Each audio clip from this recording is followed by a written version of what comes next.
শিলিগুড়িতে তীব্র গ্যাসের সংকট, উদ্বেগে সাধারণ মানুষের পাশাপাশি হোটেল ও ক্যাটারিং ব্যবসায়ীরা।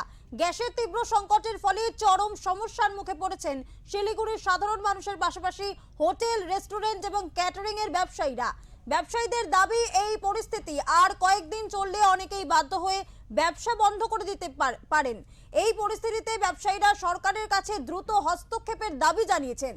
তাদের আবেদন, গ্যাস সরবরাহের সমস্যা দ্রুত সমাধান করা হোক, যাতে হোটেল ও ক্যাটারিং ব্যবসা স্বাভাবিকভাবে চালিয়ে যাওয়া যায় এবং বহু মানুষের জীবিকা রক্ষা পায়।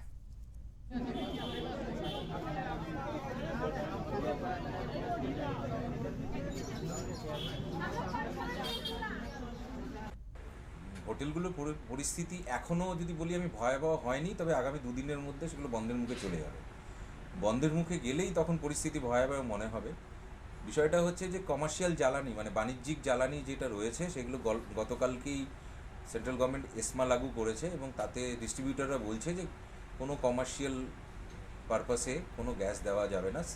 তো কমার্শিয়াল জ্বালানি যদি বাণিজ্যিক জ্বালানি যদি হোটেল বা রেস্তোরাঁতে মেনলি যদি না আসে, তাহলে এই এমন একটা জিনিস যেটা নাকি মজুত করা বা স্টক করার তো জিনিস কোনোদিনও ছিল না, তো যাদের কাছে ছিল তারা 2 থেকে 3 দিন, খুব বেশি হলে 1 সপ্তাহের জন্য তাদের স্টক ছিল বা আছে।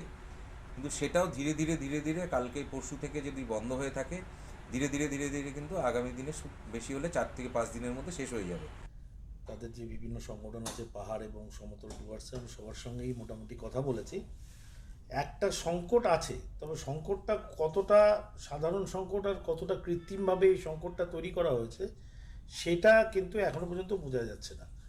তবে যারা হোটেলিয়ার্স আছে তাদের বক্তব্য হচ্ছে যে কমার্শিয়াল যে গ্যাসটা আছে সেক্ষেত্রে একটা বড় সংকট আছে এখনো পর্যন্ত, এবং তাদের যারা পাহাড়ের এবং বিভিন্ন জায়গার ডিস্ট্রিবিউটর আছে তারা বলেছে যে আপাতত লেভেলে আমরা যতটা পারবো 50% আমরা সাপ্লাই দেওয়ার চেষ্টা করব। দেখুন, সংকট আছে, কিন্তু সবচেয়ে বড় ব্যাপার হচ্ছে যে অ্যাডমিনিস্ট্রেশনকে এর কড়া নজরদারি রাখতে হবে, যাতে কোনো মতেই কালোবাজারি না হয়।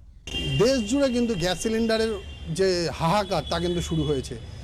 ইরান এবং ইসরায়েল আমেরিকার যে যুদ্ধ, সেই কারণেই কিন্তু সারা বিশ্বের পাশাপাশি ভারতেও কিন্তু সেই গ্যাস সিলিন্ডার এবং তেল নিয়ে কিন্তু চিন্তার ভাঁজ বেড়েছে।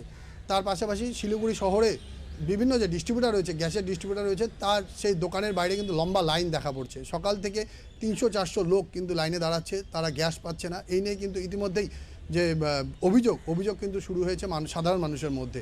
তার পাশাপাশি যে সমস্ত কমার্শিয়াল যে গ্যাস রয়েছে তাতে কিন্তু এক্সমা জারি করেছে ভারত সরকার। সেই কারণে কিন্তু যে ডিস্ট্রিবিউটাররা রয়েছে তারা কিন্তু ইতিমধ্যে জানিয়ে দিয়েছে তারা কমার্শিয়াল সিলিন্ডার কিন্তু তারা আর পরিষেবা তারা দিতে পারবে না। যার কারণে যেমন হোটেল রয়েছে, হোটেলিয়ার সাথে যারা যুক্ত রয়েছে, বিভিন্ন রেস্তোরাঁ রয়েছে, বিভিন্ন হোটেল রয়েছে, তারা কিন্তু যে তাদের কাছে যে স্টক রয়েছে, অর্থাৎ 2 দিন 3 দিনের যে স্টক রয়েছে, সেই স্টক শেষ হয়ে গেলে কিন্তু তারা কিভাবে তাদের পরিষেবা দেবে সেই নিয়ে কিন্তু তারা চিন্তায় পড়েছে ইতিমধ্যেই। তার পাশাপাশি ভারতের বিদেশ মন্ত্রক এবং ইরানের বিদেশ মন্ত্রকের মধ্যে কথা হয়েছে। তাতে কিন্তু ইরানের পক্ষ থেকে যে হরমুজ প্রণালী রয়েছে সেইখান দিয়ে কিন্তু ভারতের 2টি জাহাজ পাস করতে পারবে, যে তেল নিয়ে সেই 2টি জাহাজ কিন্তু পাস করতে, এমনটাই কিন্তু তারা অনুমতি দিয়েছে। সেই জাহাজ কিন্তু এসে পৌঁছলে কিছুটা হলেও নিশ্চিত আর কি রেহাই পাবে ভারতের যে মানুষ, সাধারণ মানুষ। কিন্তু এই যুদ্ধ যদি আরও বাড়ে তাহলে তেলের কী পরিস্থিতি হবে এবং গ্যাসের কী পরিস্থিতি হবে সেই নিয়ে কিন্তু সাধারণ মানুষের যেমন চিন্তা বাড়ছে, তেমনি কিন্তু প্রশাসনেরও চিন্তা বাড়ছে। পরিস্থিতির দিকে নজর থাকবে। শিলিগুড়ি থেকে ক্যামেরা স্বপন সাহার সাথে অরূপ পোদ্দার, ওমকার বাংলা।